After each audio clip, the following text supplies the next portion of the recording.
We're looking at people of faith, biblical folks.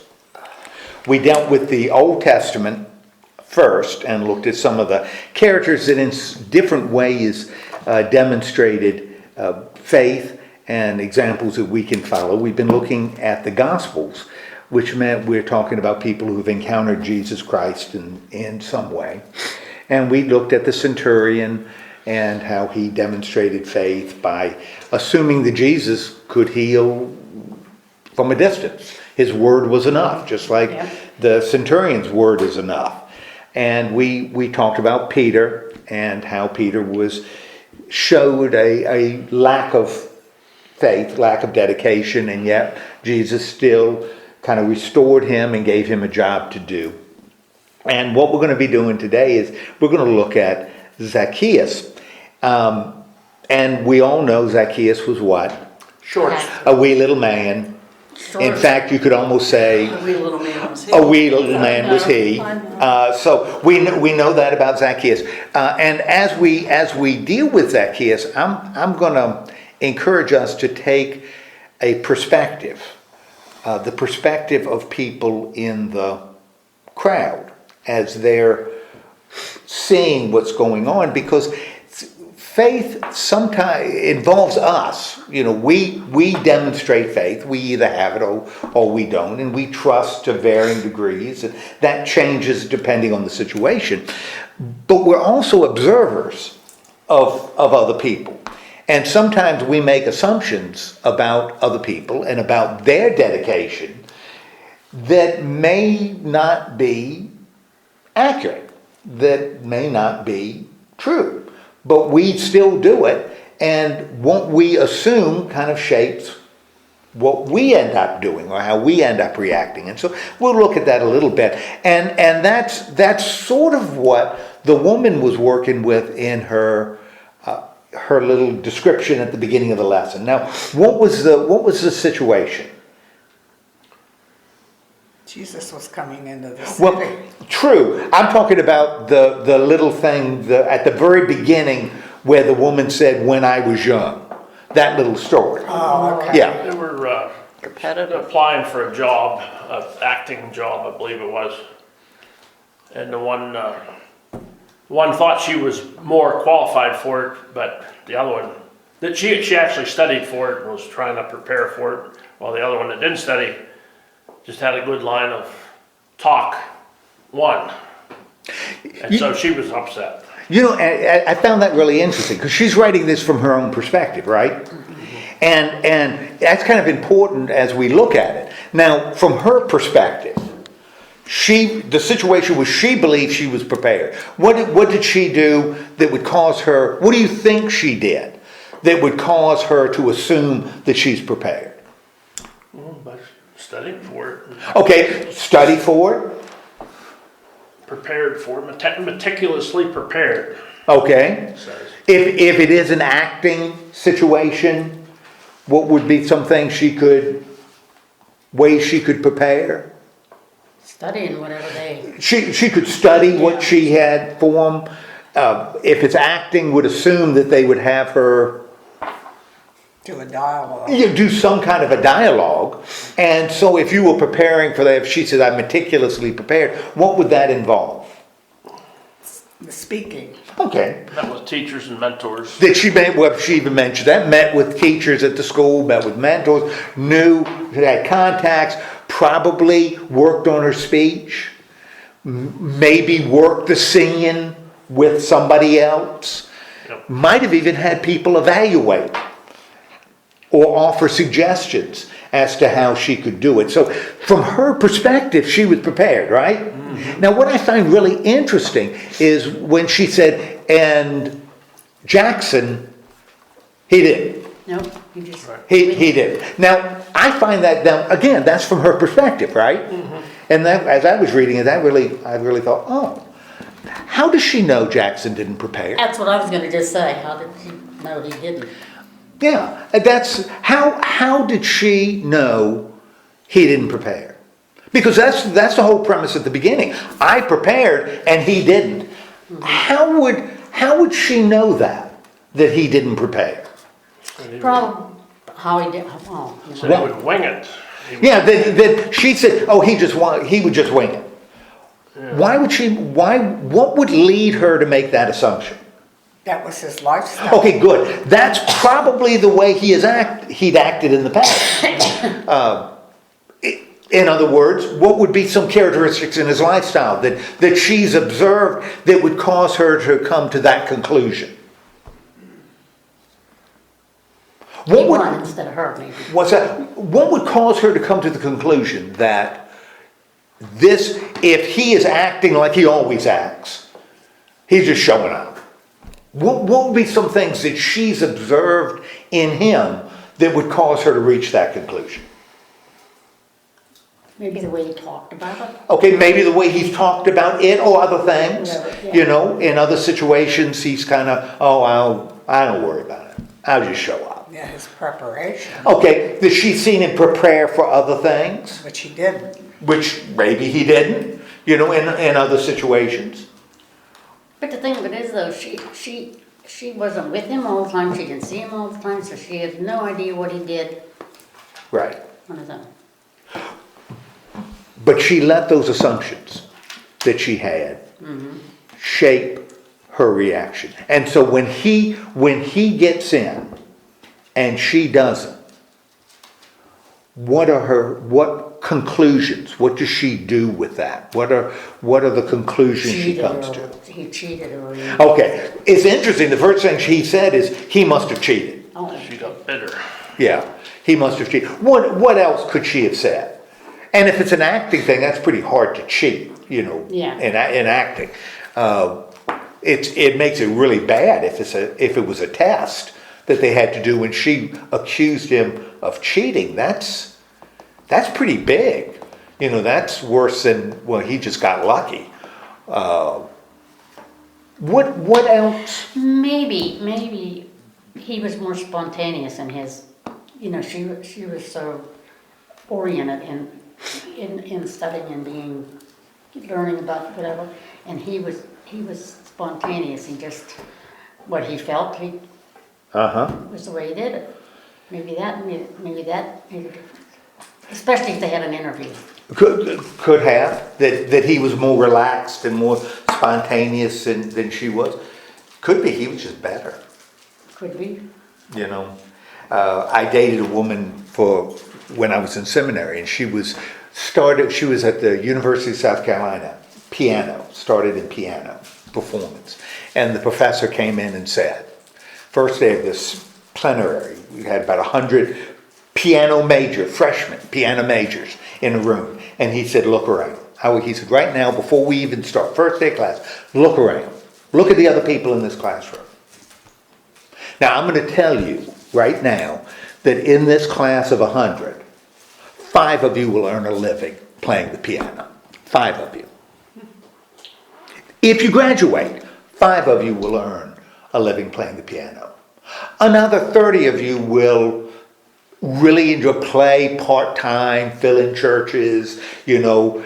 The rest of you will always enjoy the piano, will be fun at parties, but you're not going to make a dime playing the piano. He says, now look around. If you think you're one of the 5 best in this room, stay.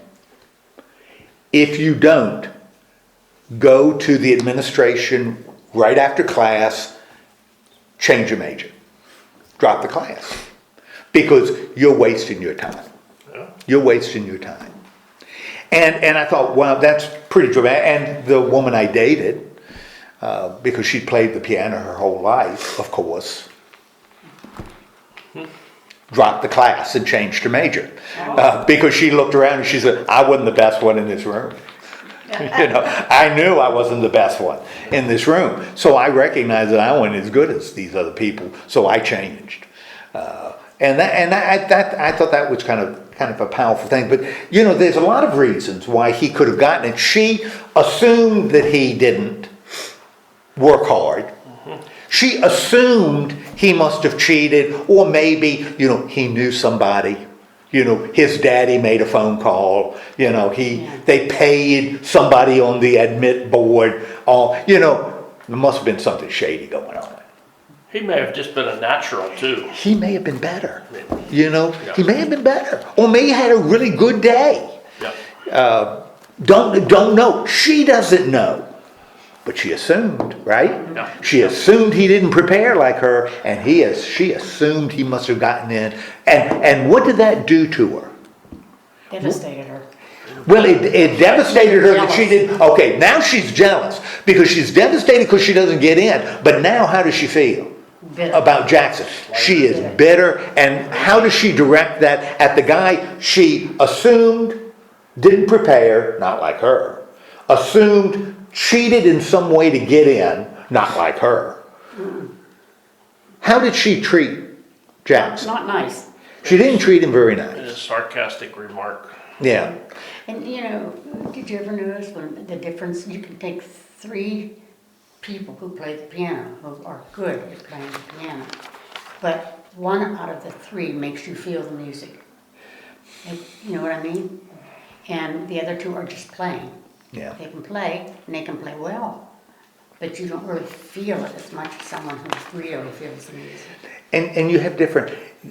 I had the opportunity to know 2 people that played the piano professionally. And this is one woman, and she played a little bit. She and I used to go during seminary, we'd go to nursing homes. And I would do a little message, and she would play the piano, and people would sing at the nursing home. So we were singing songs that everybody knew. I mean, we weren't singing complicated stuff. We were singing, but she wanted to know what those songs were. Because she couldn't, she said, I don't sight read well. I got to practice. And I'd have to give her the songs, and she would practice them, and they'd be wonderful. Wonderful. She'd practice them, but she couldn't sight read well. I knew another woman who played the piano at church when I was in Montana, and she said, the first time I sit and play something, it's the best you're going to get. She says, I sight read really, really well, but practice doesn't help me at all. I never get better. This is as good as it's going to be the first time I sit down and play it. And I thought, whoa, that's so much different than the one I dated. I also talked, since she knew music, I talked to her about great pianists. And I used to listen to, if you've ever heard of a guy named Vladimir Horowitz. Vladimir Horowitz. Putin. Well, Vladimir Horowitz, yeah, I don't think Putin plays the piano. Yeah. Vladimir was a pianist, you know, was really accomplished, died maybe 25 years ago. But he was really, really good. And I asked her, I said, why is he so good? What makes him so good? I guess he must be perfect when he plays. And I remember she laughed at me. And it's related to what she said, he's not perfect. Horowitz makes all kinds of mistakes when he's playing. Just don't notice it. He makes all kinds of mistakes. He said, that's not what makes him great.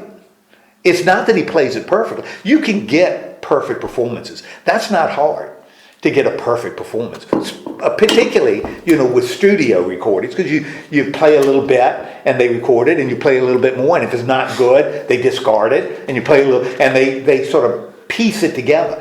But he plays these concerts where you can't do that. And she said he makes a lot of mistakes. If you know music, you can hear them.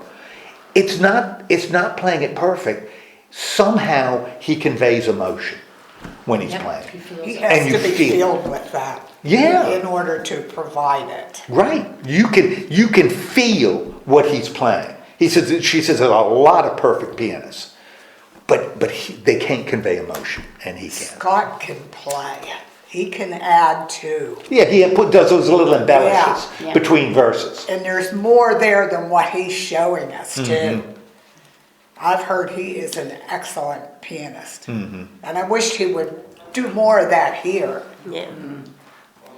And get that out there, because Yeah. I think it makes you feel better. Oh, I think so too. It just convey that fact. Well, in this situation, but she's making all these assumptions that that's not him, right? That's not Jackson. Jackson, you know, doesn't take things seriously, doesn't prepare, gets in by questionable means. She conveys that to him. What does she find out at the end? But he's a better person than she is. That he's a pretty nice guy. Yeah. You know, that he's a pretty nice guy. And I think that's really interesting as we to take that little story that she offers as we approach Zacchaeus, because it's easy to sort of approach us as though we're sort of Zacchaeus. But I think it's interesting if we approach him again as a faithful example, but from the perspective of the crowd. Because they're doing this, I think they're doing the same kind of thing with Zacchaeus that this woman did with Jackson. I mean, if you look at the passage, and right at the beginning of chapter 19, it says, Jesus entered Jericho and was passing through. Now, Jericho is close to Jerusalem, okay? Where have we heard about Jericho before? Walls come tumbling down. Yeah, walls came. Joshua fit the battle of Jericho, and the walls came a tumbling down. Jericho is a city close to Jerusalem.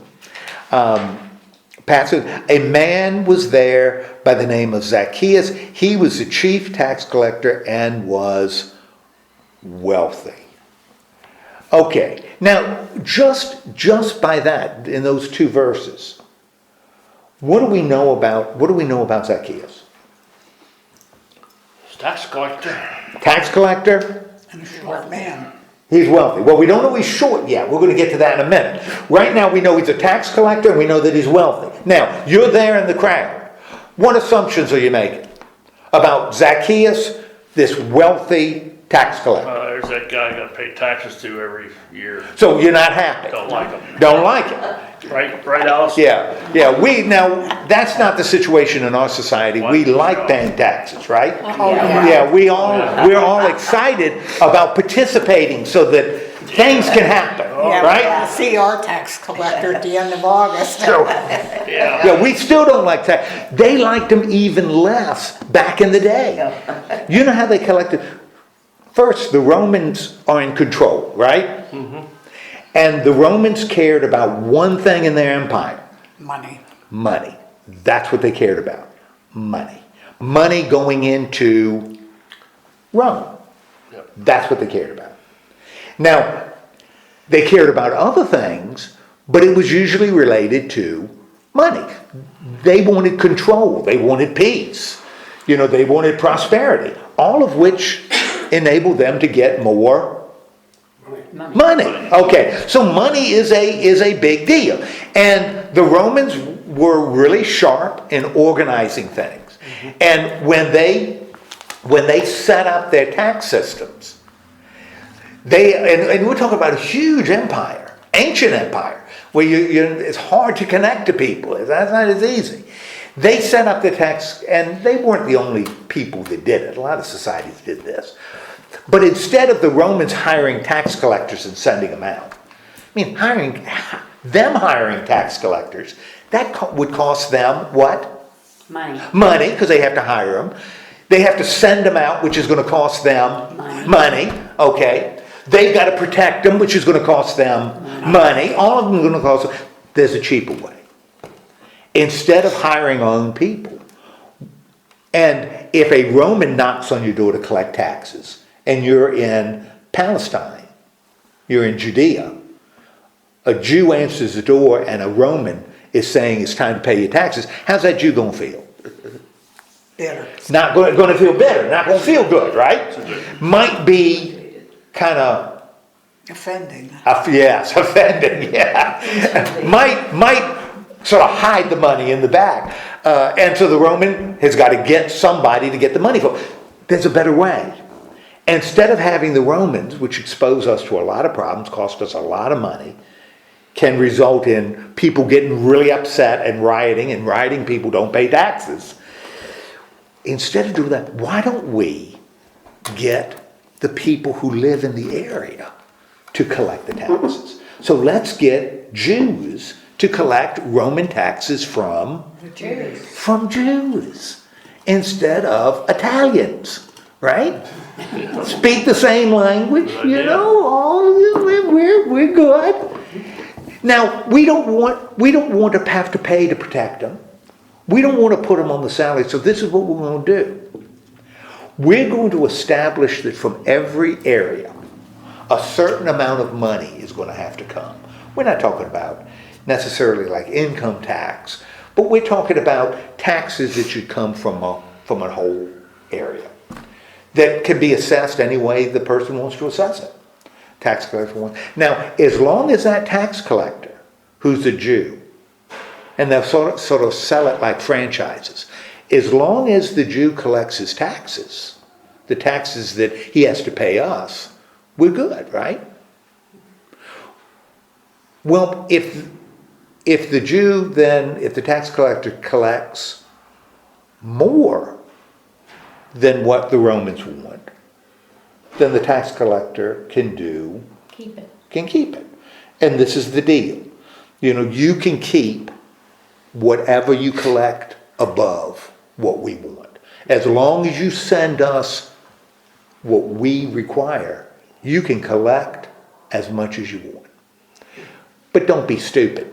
Because if you try to collect too much, what's going to happen? It'll be found out. You're going to be found out. People are going to get mad. They're going to start rioting. They're not going to pay their taxes. Romans are going to have to send in troops, which costs money, put down the revolt, which costs money, and they're not getting anything back. So if you collect too much, the people are going to rebel. So you got to figure out how much more than we require you can collect, and that's going to be your commission. Now, if that's the deal the Romans have set up, and Zacchaeus is not only is Zacchaeus a tax collector, he's what? Healthy. He's chief tax collector, which means what about it? He's the boss. He's the boss. He's in charge. Tax collectors, remember we were talking way back right after I came. You were watching The Chosen. And you asked me in a Bible study about Matthew, tax collector. And in The Chosen, he's kind of a nerdy, uncomfortable, weird, kind of a bean counting accountant guy. Yeah. And you said, is that really how tax collectors were in the Roman Empire? And I said, absolutely not. You know what tax collectors were like in the Roman Empire? They had to be knowledgeable. Well, not only did they have to be knowledgeable, they had to be tough. They were like mafia bosses, collecting money from people that didn't want to pay it. Yeah, they were the ones making an offer you can't refuse. They were tough people because they could get, blood from a stone. That was their job. And since they could collect as much as they wanted, and pocket the extra, they had a reputation of being ruthless, of being crooked. So, right at the beginning of the story, I love this. Right at the beginning of the story, Zacchaeus is a tax collector, and like you said, Alice, he is wealthy, which means He's rich. he has pocketed a lot of money. And he's made a lot of people not like him very well. Right, that's exactly right. He's pocketed a lot of money. He's gotten, he isn't poor. He isn't like Robin Hood. He isn't collecting only what they require. I was going to say, if he could collect what he wanted, and he would probably, I don't know if back then what they did, if he did besides throw you in jail if you couldn't pay your taxes. Now, how would that benefit the Romans or Zacchaeus if they were thrown in jail because they didn't have enough money because he charged too much? Well, that's right. And that's why, but the Romans, that's up to you. Yeah. If we have a problem, though, if people stop paying their taxes, you throw people in jail, which means people in jail can't pay, then you still have to give us the money from your area that's due. That's your problem. That's not our problem. So what they didn't want to throw people in jail. They wanted people, therefore you had to decide how much you could collect. What was the line that you could draw?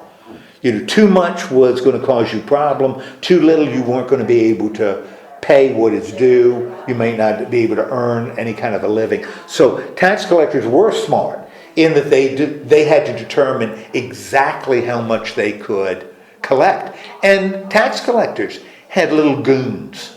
They'd hire muscle men to make sure people paid their taxes. They weren't knocking on the door and handing them a little piece of paper. They had two guys behind them. named Rocco, both of them, saying, you've gotten attached to your thumbs. Would you like to keep them? So this is the assumption as we approach this story is we are looking at a guy who is not a good guy, right? And we have all kinds of reasons to make that assumption because tax collectors are not really nice guys. And tax collectors who are wealthy must have been ripping off people for years. And to make matters even worse, who are they working for? They're working for the Romans. They aren't working for us. The money we're paying in taxes isn't going to our people. It's going to Italy. It's being put on a boat and sailing to Italy. It'd be like a foreign country started collecting taxes here. We don't like paying taxes, but if, China were collecting taxes here, we'd like it even less. And we'd like the Americans who are collecting it even less because they are traitors.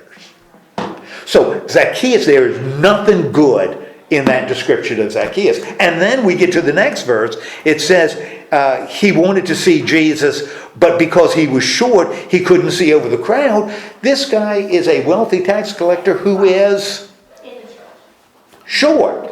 Now, why might short lead to certain conclusions? Why might a person be short? And we're talking about in this ancient world, to an ancient people. Why would being short create an issue? Because he couldn't see over everybody. Well, couldn't see over anybody, right? I know, that's all. All right. Why are people short and nowadays? If we see a short person, not that it applies to anybody in this room, Right. but if we see a short person, what do we assume? They're not very tall. Yeah.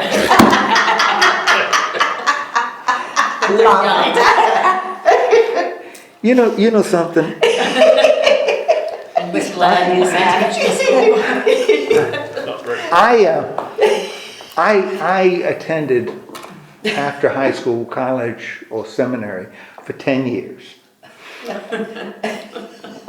And I am now at a place where when I ask, what do we assume? Why do we think a person is short? The answer is because they're not tall. It's true. Yes, it is. Pretty plain. 100% true. But not the one here, was 10 years, 40 years in the church. All right, okay, we're good. But wait a minute, because I was trained to be a teacher, and one thing teachers have to do is part of what we are.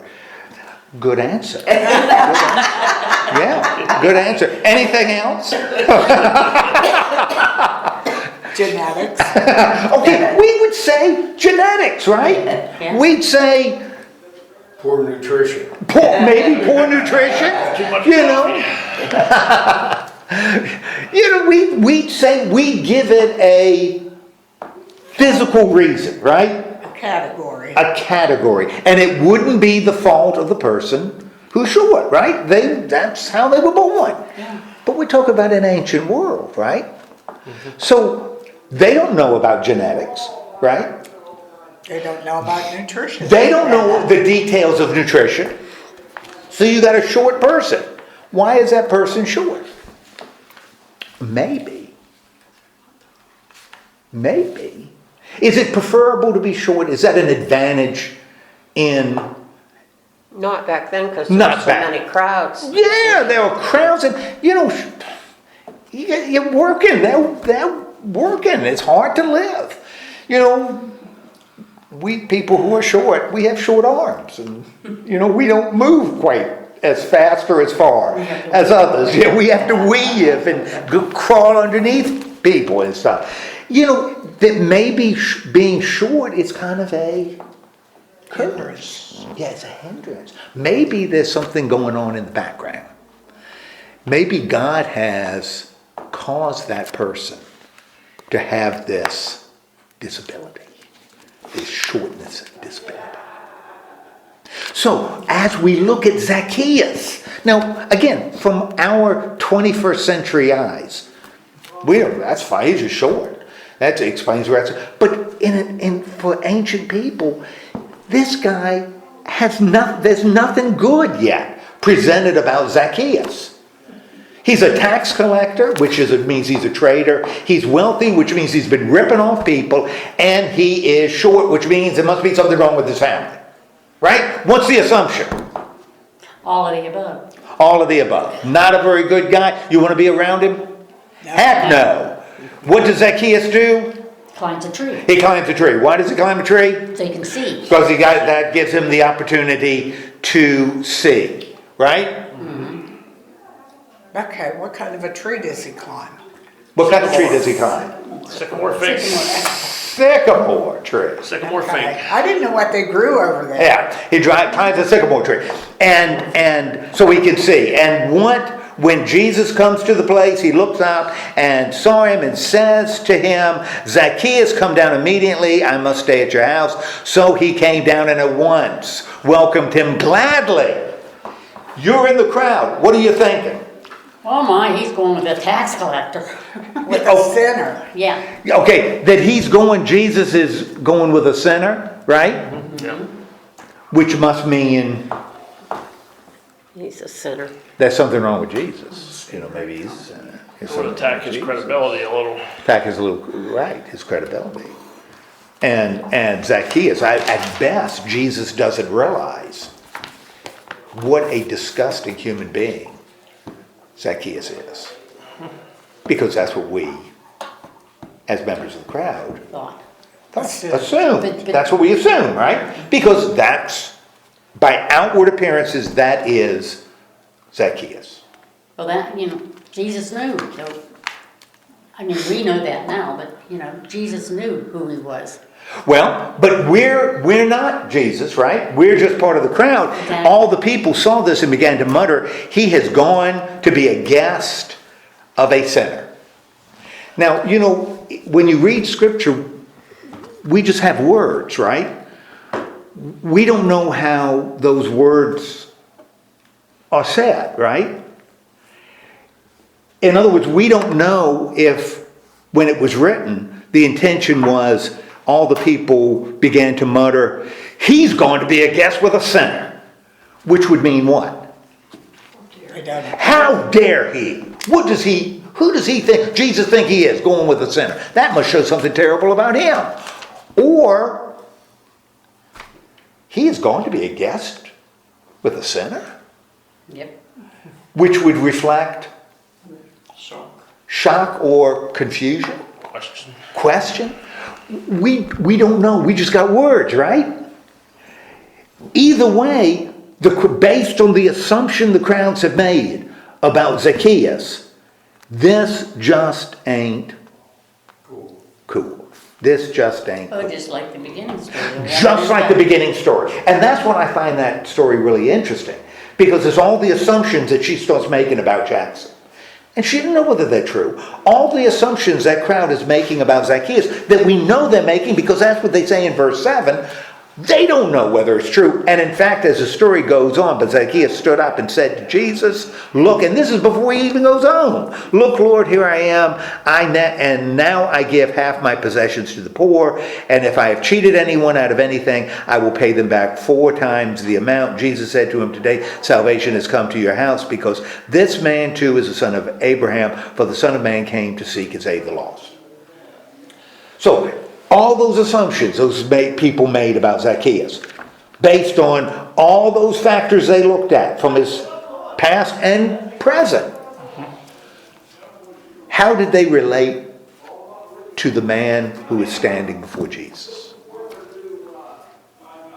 They How didn't does- approve. What's that? They didn't approve. The crowd didn't approve. How did Zacchaeus, all those assumptions, were those assumptions right? That Zacchaeus is a disgusting, lousy, cheating, lying son of a gun. They believed it to be true because they didn't really know what was going on. They didn't know. They didn't know. They didn't know They Zacchaeus. assumed that he was a really bad person. And you know something that's interesting? He could have been. But standing there, he wasn't. You know, because he does say, half the possessions to the poor, if I cheated anything out of anybody, I'll get 4 times, which would indicate He did. he may have. You know, he may have cheated people out of it. But that's what tax collectors do, and that's what they assume. They didn't know him, right? And they didn't know what he was, his potential, what he could be. Who did? Jesus. Jesus did. And in fact, you know, he even says not only that salvation has come, but that this guy's a Good person. child of Abraham, which means he's a good person. He's one of you. He's part of the chosen people. And in fact, it's the Zacchaeuses of the world that Jesus came to save. It's the Zacchaeus. It's the ones who are excluded, the ones that people assume are worthless. They're the ones. What's that expression about assume? Oh, we don't want to, yeah. say We that. probably don't want to go with what, you break the word assume down, the word down. What I was gonna say. Yeah, oh, okay, I'm sorry. When you point your finger at one person, you have, Oh, good, yes, oh, yeah, that's what I thought you were going to say. Yeah. Yeah, that's what you thought. That's exactly what I thought you were going to say. And that's why I didn't want to have it I know. on tape. But we love you, Shelley. We do. We love you. It's so much fun. I can't keep my mouth shut. No, you're great. I think if other things have reminded us of examples we can follow, of faith that we can apply to ourselves, this may be a good example. Certainly we can be like Zacchaeus. We can choose to change. We're not bound to whatever past we have. You know, when confronted with Jesus, we can become something different. And we can do that by choice because Zacchaeus does it by choice. He chooses to do that. You know, he doesn't choose to give all of his stuff. It's only half. And he's only paying 4 times what he's cheated people. So, but I kind of like that because, you know, we have the story of the rich young ruler where he says, sell everything. You know, so Zacchaeus, you know, I kind of like Zacchaeus. You know, so we have the potential of change. We also might want to be really careful as we look out at other folks to start making a lot of assumptions, which we're going to do anyway, because that's how we function. We got to do it. We can't. We got to make assumptions, or we'll be falling into all kinds of problems. These first two things. Questions. Yes, they really speak the way it is. I mean, you don't know, if you have the temptation put in front of you and nobody's gonna see you take that, take advantage of that. Yeah. Are you going to, or are you not? You know, Sorry. that's. You know what I find really interesting as I look, and this story ends, and now we're off on something else. I mean, in Luke. What I'd love to hear is, what did the people there do after verse 10? What did they do after verse 10? We don't know, because it goes into another story. We're at another story. I would assume You the know. crowd sort of broke up and were going about themselves mumbling and. Yeah, that's it. What are they mumbling? You know, are they saying, oh, that's Zacchaeus. We misjudged him. What a wonderful, you know, he really wasn't as bad as we thought he was. Or, oh, that Zacchaeus, he was a terrible person, but now he's changed. He's turned over a new leaf. I will now trust him. Or were they saying, Is he for real? yeah, is he for real? Is he for real? Or is it Words, just an act? words are cheap. I know he cheated me. Let's see if he pays me back 4 times. Give him time to Yeah. test him. I just, which would mean the assumptions they carried, they wouldn't necessarily be giving up unless they choose to do it. Is he really at face value?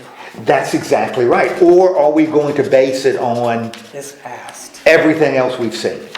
Everything else we've seen. Now, that then becomes a challenge, really a challenge for us.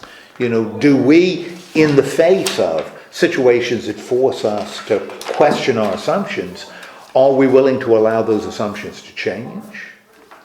Or are we going to say, well, this change must be fake, and my assumptions are all right, and that's what I'm going to continue to do. Therefore, I'm not going to change at all. And that, to me, that really becomes a question that is sort of lurking behind the whole story of Zacchaeus. Really calls into question, the faith that we have. Can we trust that God can change someone?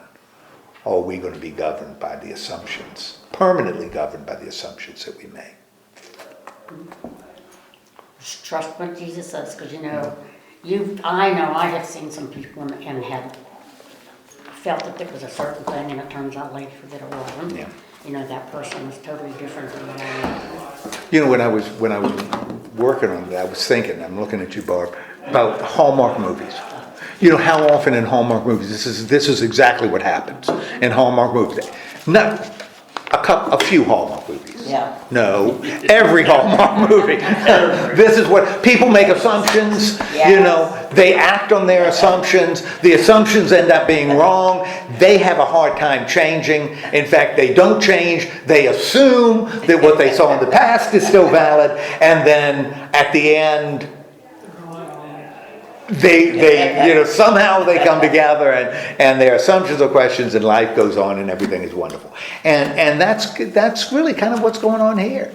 That same thing. Are we willing to sort of surrender those assumptions when we're faced with the presence and glory of God? Hard thing, but a hard thing to do. Hard thing to do. Let's have a word of prayer. Lord God, thank you so much for giving us this opportunity to look at your word. Remind us that certainly we can be like Zacchaeus regardless of our past. We can make a decision to change. That's what repentance is all about. It's about changing. And remind us that we can do that. Also remind us that as we look at folks, help us to be careful before we put those assumptions we make in concrete. In other words, help us to look out at the world and particularly at other people and recognize that grace is a powerful thing and lives can certainly be changed, and some of the things we assume just might not be right. Help us to have that kind of openness within ourselves. In the name of Christ we pray. Amen. Amen. Okay, so thank you.